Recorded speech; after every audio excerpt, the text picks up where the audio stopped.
The connection. Are we live? Hi. Good evening, good afternoon, good morning, wherever you are. And how you doing? How are you? Everybody's coming in. I can see all the regular crew. Everybody's there. Happy birthday. Thanks, Leon. Hi, everybody. I just want to say, before, I think Paul's at the moment. Yes, Paul is chatting to St. Vincent at the moment. But before we pull him in, I just wanted to say thank you to all you good people for the birthday messages, that kind of that card thing that you've all done that I haven't had a time to look at because I've had just such a lovely day. I've been spoilt rotten. Yeah, I just wanted to say thank you. I'm going to have a look at that card tomorrow. But it's been it's been just such a great day. And honestly, I'm so touched by our little community that we've got here. It really, it really struck me today. Because so many of your names are now so familiar. So it feels like we're old friends, right? We've been doing this for a year. So thank you. Let me just see if Paul's there. He might be there. I can't believe I'm actually saying that. It's kind of bizarre. I think he's running over still. We'll see. No worries. How's your week been? Well, has it been okay? It's been good. It's cold, right? Is the rest of Europe cold? It's flipping freezing in Britain. It's beautiful, it's bright, but it's so cold. And I went out for some food tonight on my birthday that was booked about a month ago. We haven't been out to eat for about 6 months. And of course you have to sit outside. So anyone who's familiar with the great tradition of British picnics, which is because of our inclement, our varied weather, picnics as a child were often spent in Cornwall, rug pulled out on the sand or on the cliff top on the grass. It's about 10 degrees, you're freezing to death, and the sandwiches are passed around. And it was very much in that tradition, except we had a heater. But it was lovely. Had some food and went to a little place just off Ladbroke Grove. And it was great. It was really good. But it is bloody flipping freezing. So I'm just going to see if Paul's there. I'm going to bring him in. Okay, brilliant. Here we go, guys. Send a request. Go live in a room. Here we go. Yes. Paul! Hey, Ed, happy birthday to you. Hey, man. Hey, man. Yeah. Thank you. How you doing? I'm feeling, good, great, actually. I'm in LA, Los Angeles, which is a little bit warmer than England. It is so flipping cold. I mean, it's great. It's one of those lovely, bright April, beautiful sunset. We went out tonight. Had the first meal out we've had in like 6 months. Yeah. And we were sitting outside in that, as I was saying just now, in that tradition of great British picnics, where we all sit outside and it's cold and we have the sandwiches. But we didn't have sandwiches. I had some nice vegan meatballs. So it was great. Whoa. I know it's crazy, yeah, so it's just, getting to go out and to see people. Yeah. After so much lockdown, it's really nice. Well, it was interesting because it was like watching people, and as you said, it's like when you go in a restaurant or whatever, you forget. I mean, I've forgotten about that. How much you're having your conversation, but you're also seeing there's the young couple over there, and then you've got the gang of girls, and then you've got the elderly couple, and you know, you've got sort of a mix of life. And it's like you said, I haven't seen that for such a long time. No, I know. It's great. It's bonkers. Yeah. Well, yeah, you know, hopefully it's all opening up, and you know, I'm talking to fellow musicians now who are sort of saying, "Oh, I'm going to be doing touring. I'm going to be doing some date." Is that your doggy?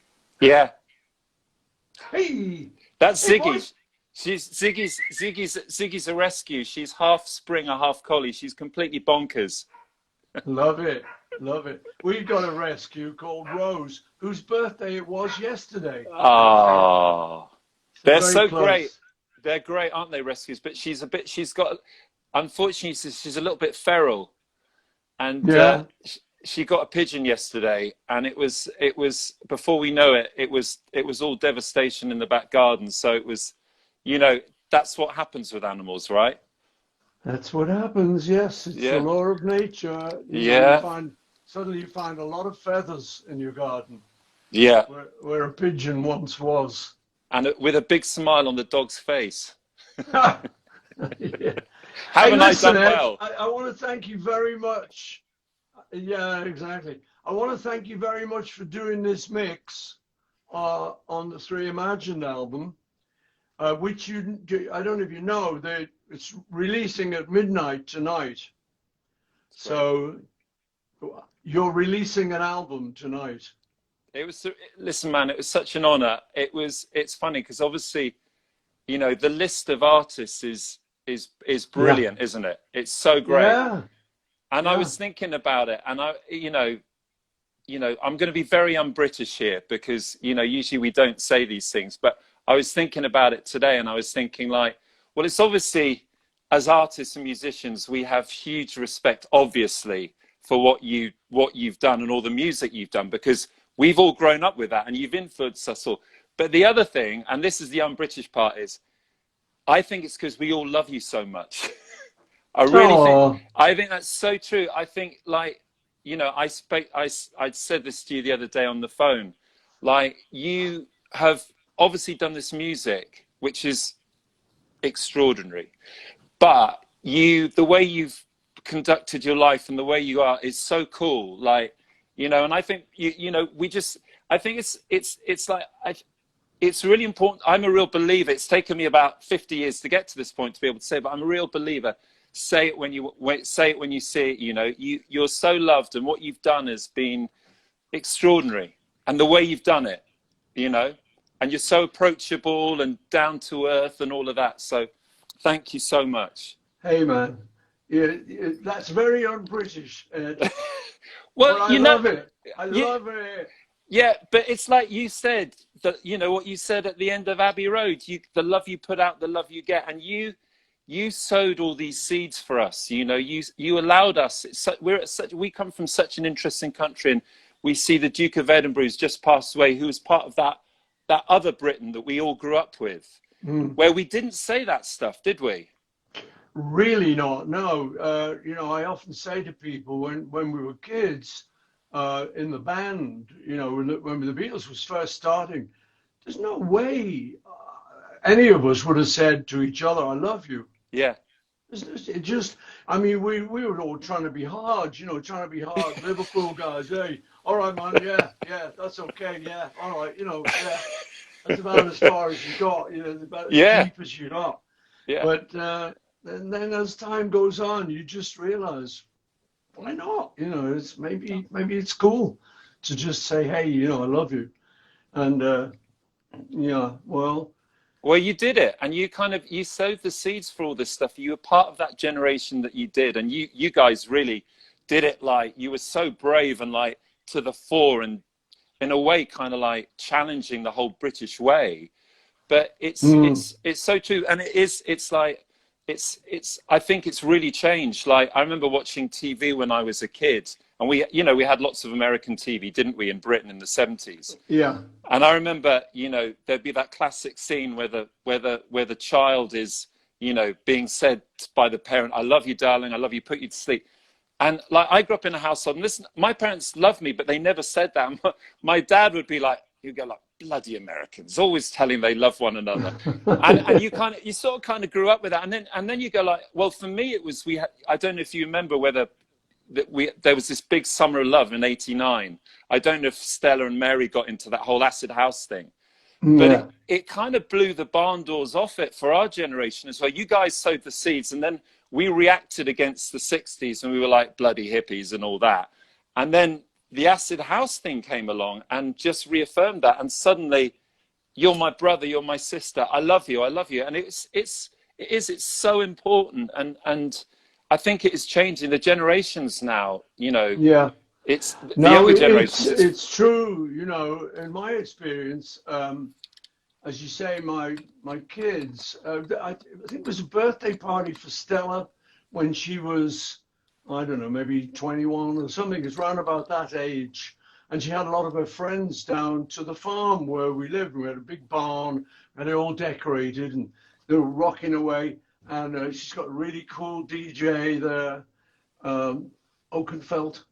And anyway, and they're all really rocking, and they're coming up to us. They're going, "Oh, I love you." And we're going, "Oh, well, this is great." I mean, I think we found out later that ecstasy was involved. Yeah, there's a little bit of that, right? Just a bit, yeah. But hey, you know, I'll have that over the opposite. Yeah, well, it changed. I mean, it was that whole thing. It changed in the '80s. Like, we used to go out, you know, that's when, you know, the band that I'm in, Radiohead, formed in '85. And it was, you know. Oh, you're in a band? Yeah. Just kidding. Well, you know what? Funny enough, I mean, no one can ever compare the band that you were in to, you know, you can never as a band say, oh, you're like the Beatles. But we were like school friends, and we knew each other when we were very young, like 15, 14, 15, 16. Oh, yeah. And we didn't get signed until we had sort of this 6-year period where we sort of learned our shit and went through different styles. But that was kind of, you know, and I don't think there are many bands. I think that's one of the, you know, obviously there aren't a lot of bands who started when they were kids, you know. No. And that friendship thing is so important. I mean, you know, someone was saying to me, looking back on the Beatles, you know, how do you feel? Because the Beatles period has gone from A to Z, and it's a body of work. I've turned into a fan. Yeah. Because, you know, I can look at it now and not sort of think, oh, what are we going to do here? Or so, you know, I just love that.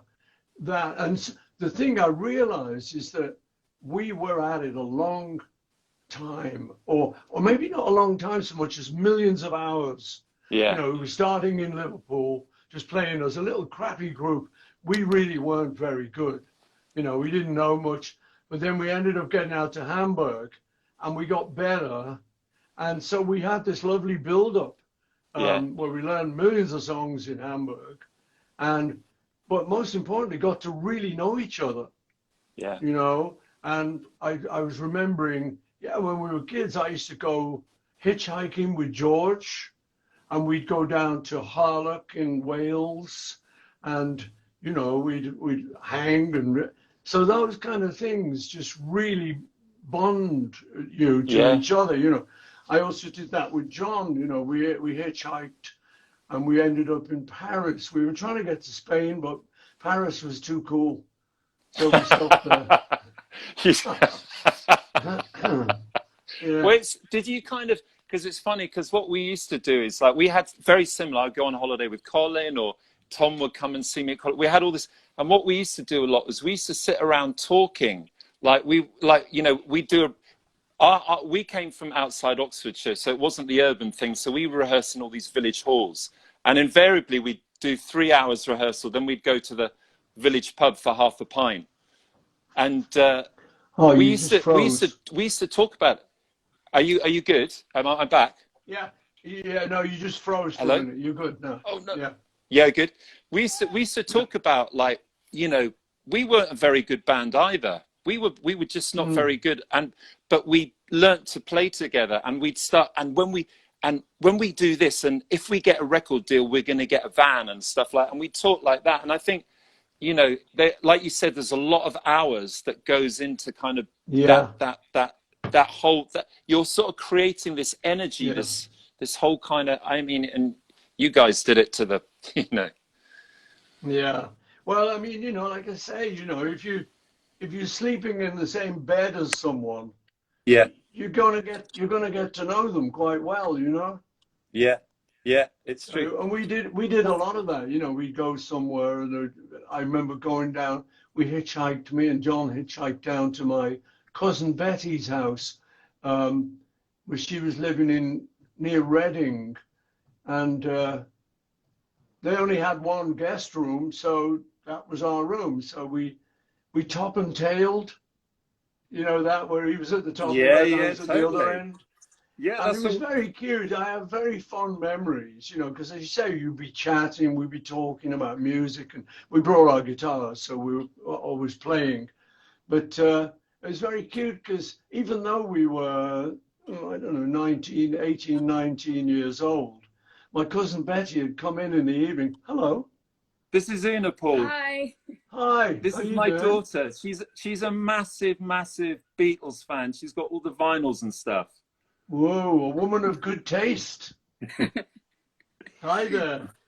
Hi, nice to meet you. She's 15 years old. She's probably, you know, I don't want to do the talking for her, but can I say what your favorite song is? Yeah. Let It Be. And it's really, really helped her during this last year with lockdown and everything. Oh, wow. That's nice. That's really good. You know, songwriting is that sometimes you don't know how you wrote it. You don't know how it arrived. And in that case, Let It Be, it arrived after I'd had a dream about my mother, who had died when it's probably about 10 years before. And she came to me in the dream, and I was a bit shot with the whole sort of scene, you know. It was just a bit, I think I was doing a little bit too much of everything, and, you know, but she came to me in the dream, which is a beautiful thing, because here I was in the same room as this woman I loved. And she was saying to me, don't worry, it's going to be okay. It's all going to be okay. And I felt so soothed. And she said, just let it be. And she said that. And I woke up.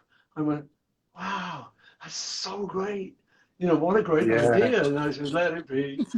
So I'm glad I love that, because then that kind of spirit transfers itself to other people like you. Yeah, You get the message of it. It's pretty magical. It's an amazing song. I love that thing, like music and magic. 5 letters and two letters different, right? Yeah. I didn't realize that. It's write true. that down. Yeah, music and magic. Magic. Yeah. Got it. Yeah, exactly.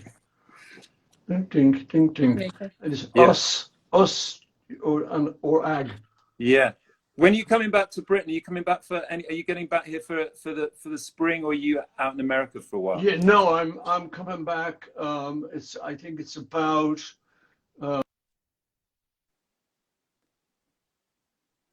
I'm coming back for the Bluebells. Yeah. You know, I can't be out of Britain when the Bluebells come out. It's like late April, early May.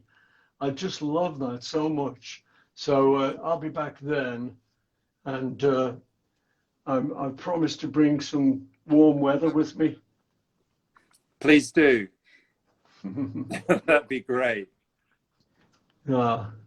So, you know, it's going to be interesting, because you haven't heard this album. No, I haven't. It's going to be nice for all the various people on the album when you get it, and you'll see what everyone else did. And they've all done it with a great freedom, you know, because it's lockdown. And I don't think anyone said to them, you must do this. You've got to use Paul's drums. Or you know, nobody gave any guidelines. They just sort of said, well, you know, have a go. So people have been very free. It's really nice. It's got an atmosphere, the album, and they're, like I say, they're dropping it at midnight tonight.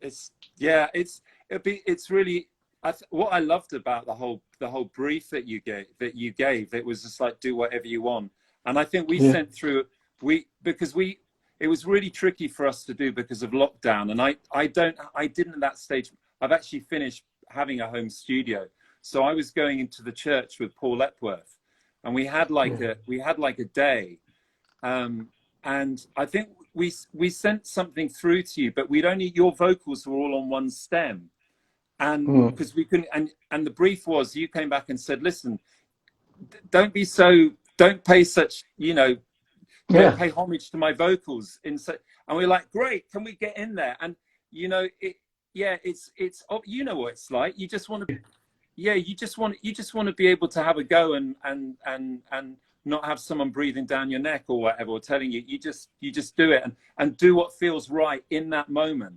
Yeah. Well, you'll see when you listen to the album that comes over. Yeah, good. It's nice. The guy from Massive Attack agreed to do something, and the track that he chose was my track on the album on McCartney III, which is like an 8-minute thing. And I always thought, well, maybe I'm being a bit indulgent, 8 minutes, maybe I should cut it down and be a bit more sensible. Well, his is 11 minutes. Yay! Yay! Yeah. Well done, Robert. Yes. He's great. Yeah, he's really good. Yeah. And some people just didn't even use my vocals. They just kind of remade a track that was sort of vaguely like the one I'd written. Yeah, I love what Beck did, and I love what he said about it. He put a lovely little note about. He said he had a great evening with you and Nancy one night, and you were dancing out in LA. And he said when you sent him the track, he was just like, right, I want to do something that gets Paul dancing. Yeah, it's it's one of those things. Nancy and I like to dance, kind of. So you get to a place, and there's some good music. I mean, round about that time that he's talking about, we'd go to often after things like the Grammys, and there's a little bit of a sort of party or something. I remember there was one where it was Daft Punk were hosting, and we went down there, and that was come on. Yeah. Man. I remember you coming to one that we had in LA back about 10 years ago. Oh, you do? Oh my gosh, I remember that. Yeah, and Questlove was DJing. Tom was doing some DJing. Yeah. Tom got on there and DJ'd, and Nigel too. Yeah, and also Questlove came and DJ'd and did an incredible set. And I remember I think he put on Paperback Writer. I remember that. Yeah. It was wicked. It did sound good. Well, it's so interesting because, like, when you play, it's funny. I had a similar experience with a party years ago when we used to go to this great party, my wife and I, called Bad to the Bone. And I walked into this party, and it was like the ultimate house party. And they had Baby Love by the Supremes really loud through the PA, like Paperback Writer. And you suddenly realize, oh my God, these are dance tunes. It's like, if you put them through a PA, it suddenly takes, because we've heard them on our stereos and in our car, and they sound amazing. But suddenly turn up live and you feel the bass. Yeah. Yeah, I know, yeah. I've been to some parties, where it's mainly, club music and stuff, a bunch of young people sort of dancing and stuff. And then suddenly they're put on like Twist and Shout by the Beatles. Yeah. That works. It really works. That's a good dance song. Yeah. It's amazing. And I totally love completely this party that we used to go to was really eclectic, and it would do that, and it would play, it would play Twist and they would play Twist and Shout, but they play Prince, they play something really like Aphex Twin or whatever. And it's so interesting because you realize how much of the music that maybe was from your childhood or before was actually dance music. That's what people were doing. Yeah. You know? Yeah, exactly. Yeah. But we were listening to it on little trannies or something. So yeah, it didn't seem, but when you get it down the club, you hear the big bass. Yeah, Beautiful. man. Were you, can I just, as a complete muso, were you, like, I've read that James, you know, for me, your bass players, they were great, obviously great, but you and James Jamerson, for me, like the 60s, was Jamerson somebody that when you heard, were you like, from the Funk Brothers, Motown, were you like, oh, this guy's like, pretty amazing? Oh, yeah, definitely. Yeah. I think till then, you know, bass players had stuck to quite a sort of background role, or is it rather sort of, yeah, you know, that was about as far as you got, kind of thing. And then he starts coming out with a wow, man, he's got a tune going. It really turned me on. That and Pet Sounds, where the bass is very interesting too. It made me think, oh, wait a minute, you know, I've got a role here, and it's not just a background role. Well, and so it excited me, you know. And some of those records around about that time when Motown was popping, I mean, they're very busy. My bass part is very busy. But I've just done a thing with Rick Rubin. You know Rick? Oh, yeah. Yeah. Rubin. And he's done, it's a little series they're putting together, actually. But he took the records and took out my bass. You know, he had the multi-track. He took out my bass. And you hear the song is kind of ching, ching, ching, ching, ching. It's quite sedate. And then he puts in me and Ringo's things. Yeah. So, whoa, listen to that. So you can make a big difference on the bass. And Mr. Jameson, as I say, was the man who turned me on.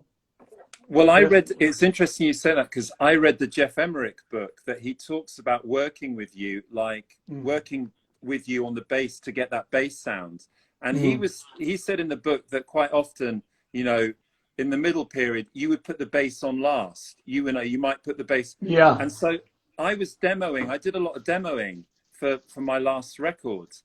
And I'd never really played bass before because Colin in Radiohead is such a great bass player. But what I did was I demoed without the bass. I put everything, and then I did the bass last, and it was revelatory. Like how you can change a song, right? You completely. And if you're not a bass, but if you're a guitarist, you think, oh, you know, you don't realize how much the bass actually changes. And like you said, you change, and the chord, the note that you play underneath it can change the chord, make it. It's just, yeah. I mean, you know, when you're playing a G chord, say for instance, you normally play a G for the bass. You know, you play the root.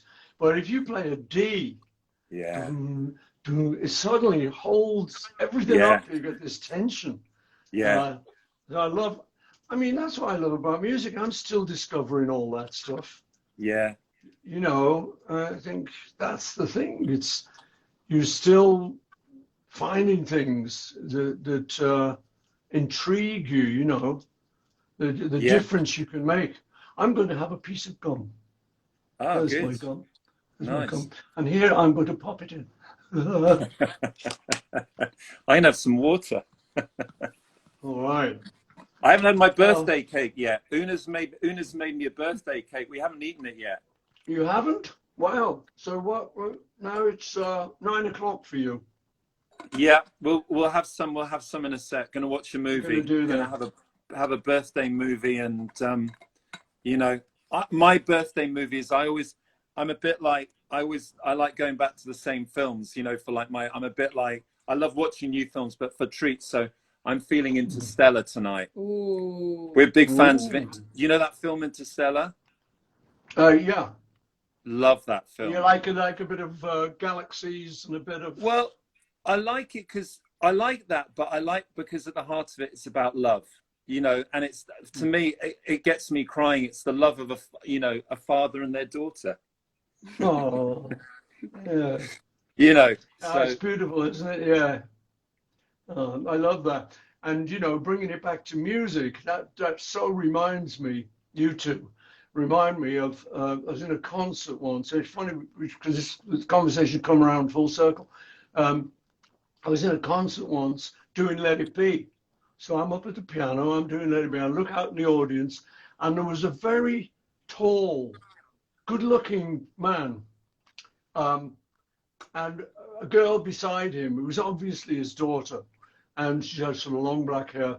And she's sort of looking up at him, and he's looking down at her. And I'm singing the soundtrack, and it was like, it was quite difficult to like not just hold back and. Beautiful, you know. I love that. It's so lovely. It's amazing that, you know what, it's so lovely to hear that, because, you know, there could be a lot of people, you know, you could have done the Paul McCartney in Vegas thing, which is thank you very much, you know, and it, you know what I mean, and but you feel it still, and that's why we love you, because we can tell you still feel it, right?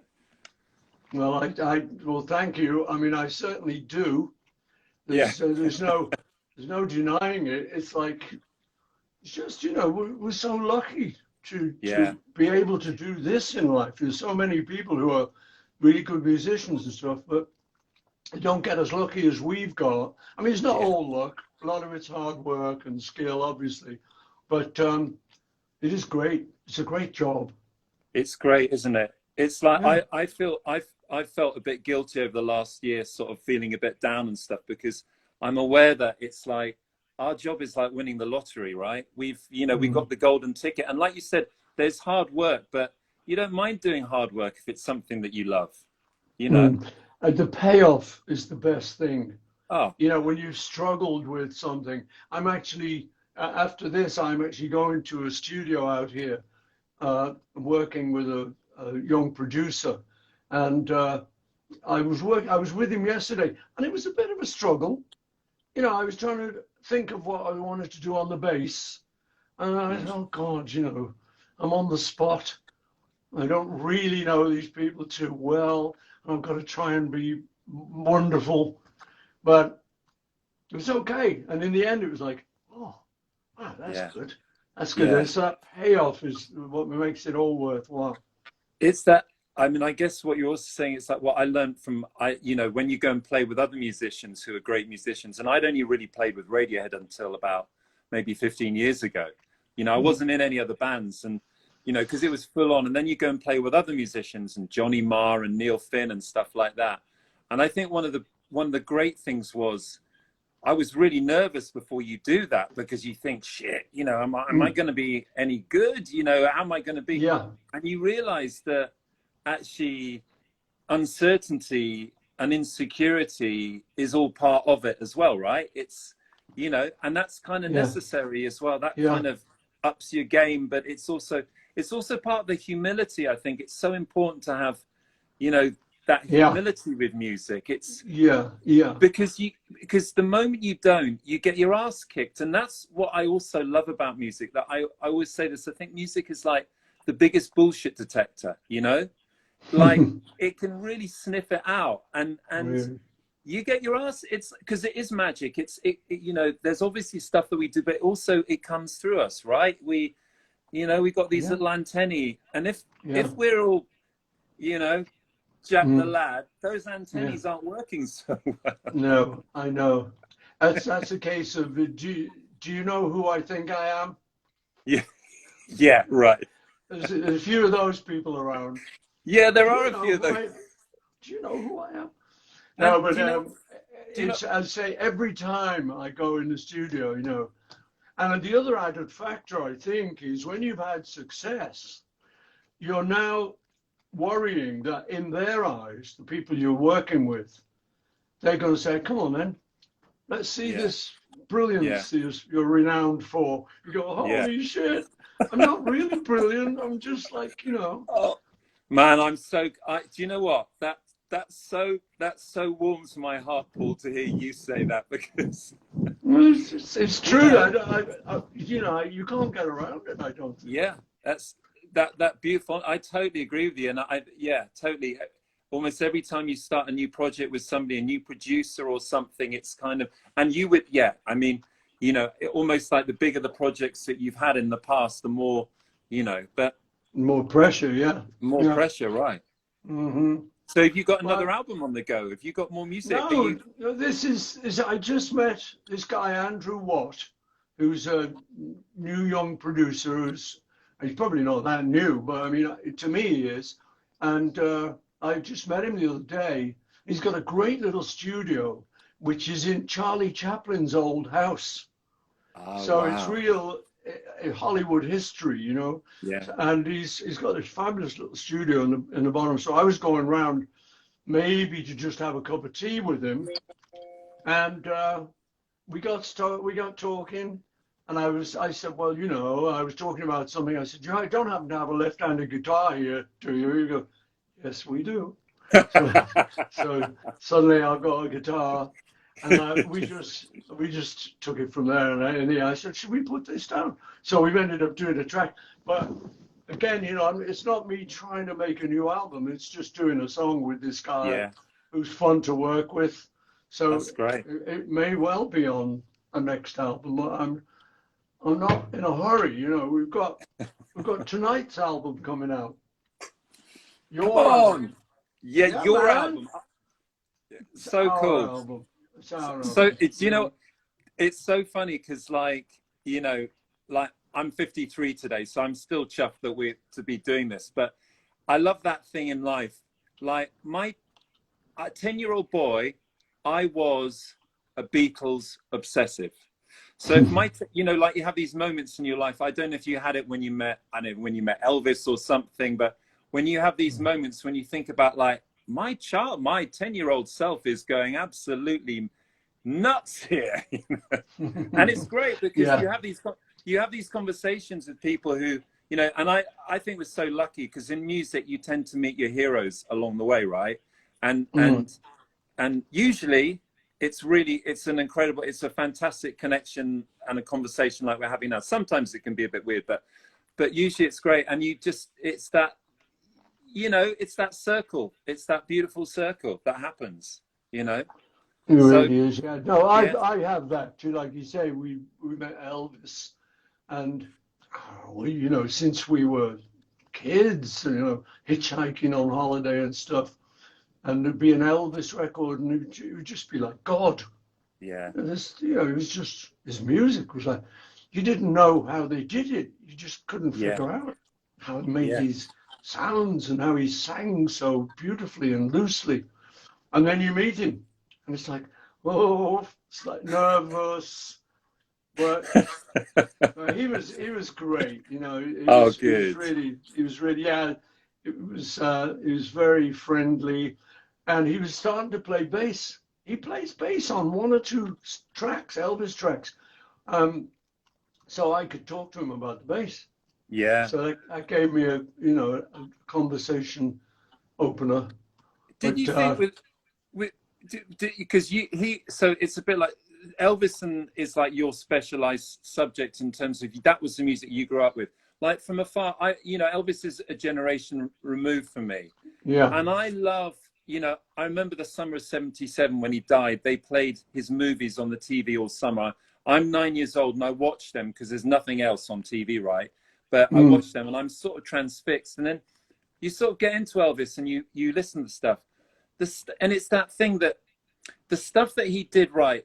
Am I right in thinking the stuff that he did before he went into the army had the magic? Because he had Bill Black, Scotty Moore. He had his brothers around him. And then after the army, it all became a bit showbiz and didn't quite have the soul. Would that be fair? That's definitely how we felt. Yeah. Right. You know, people in those days, they go into the army and they say, it'll make a man of you. Yeah. And we didn't like that idea. No. It's like, I'm not sure I want to be made a man of. No. You know, but he did. But no, the stuff prior to the army was just so Oh, great. You know, I read quite a bit about him and some of the books, his story. And it Yeah, really is just a country boy, you know, and he's very influenced by the black people who live across the tracks. And yeah, he would go to those clubs and listen to a lot of black yeah, music live.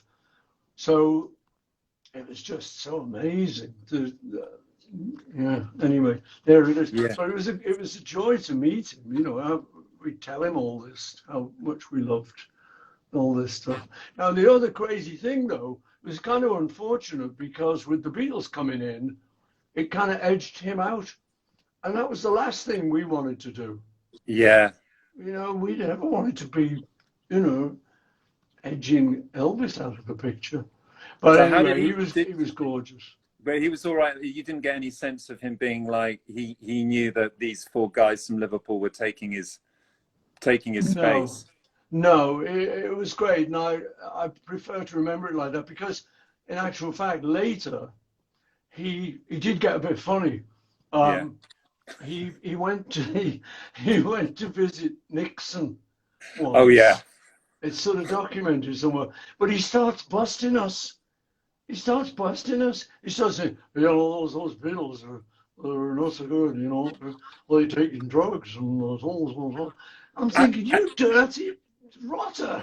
And there's that photo of him with Nixon in it as his pupils are completely dilating. He's stoned off his head. And the Secret Service giving him a gun, and he's wild. But I mean, you know, we forgave him. It's like, you know,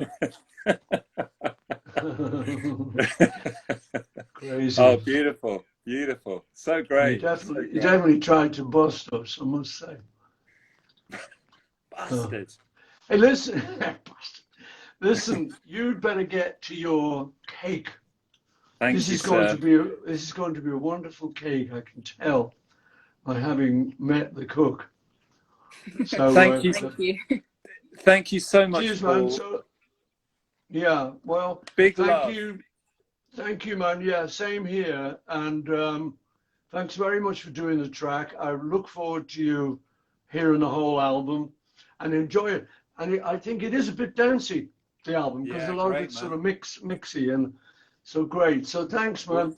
On your birthday. Thank you so much. Thank Lovely you, Paul. to see Big you. love you, man. Thank you. Lots of love to you. Lots and of love. England. Take care. See you, man. Bye. Bye. Bye. Bye.